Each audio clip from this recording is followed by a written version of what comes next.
In this video, you're going to learn how understanding emotional intelligence can instantly unlock new levels in your sales career. Hi, I'm Rode. I've spent the last decade in sales, closing over 10 million in deals, and I've trained hundreds of sales pros. What I'm about to share completely changed how I approach sales conversations. According to Harvard studies, your prospects make decisions with their emotions first and then justify with logic later. Once you understand this, everything about sales changes. Let me ask you something. Have you ever had a prospect who seemed completely on board, nodding along with everything you said, but still didn't buy? Or maybe you've had a prospect who seemed cold and distant, but suddenly signed a huge deal. These situations happen because oftentimes salespeople are missing the hidden emotional signals that actually drive buying decisions. Now, what I've discovered after years of training top performers is that they're not just better at selling, they're better at reading and responding to emotions, and not just their own emotions, but their prospects' emotions as well. And the best part, these aren't natural talents. They're skills that you can learn. And when you do, your entire sales approach transforms. Now, right now, there are two types of salespeople losing deals. Salesperson number one, the pusher. They talk over their prospects' concerns. They rush to close before building trust, and they miss the subtle signs of discomfort. And then you have salesperson number two, the people pleaser. They avoid the necessary tough conversations.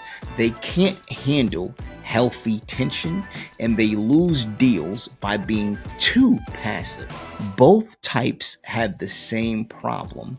They're not managing emotions effectively. And here's what many sales trainers never teach you about emotional intelligence. One, the emotional brain. Decisions happen in the emotional center first, and then logic comes second as justification. Reading emotions is a learned skill. Once you are able to actually read emotions, now you're able to understand number two, the hidden signals. Body language speaks louder than words.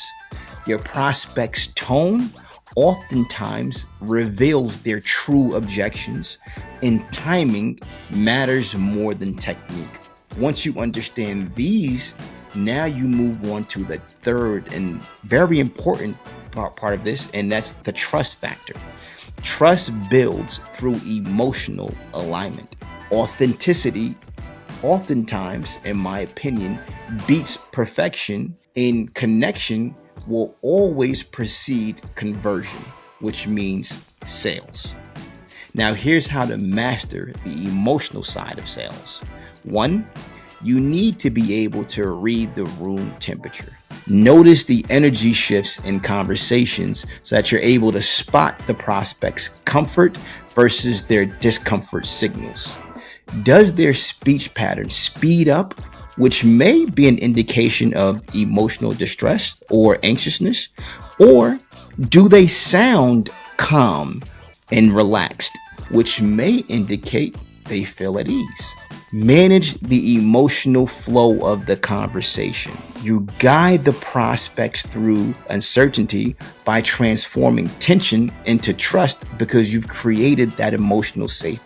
You've built that emotional connection because you are able to match and pace the prospect's emotions. You created genuine rapport naturally.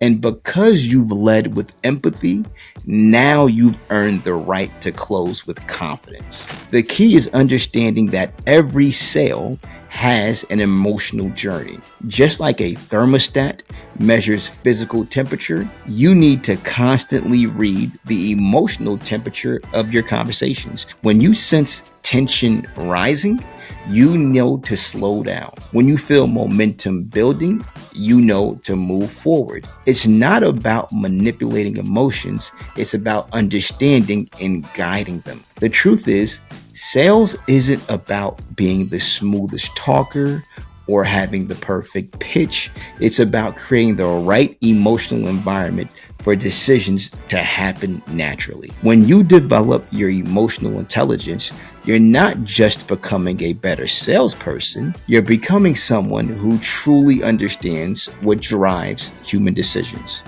That's a skill that goes far beyond just closing deals. Let me know in the comments what emotional signals you've noticed in your sales conversations, because I'm truly curious to hear about your experiences.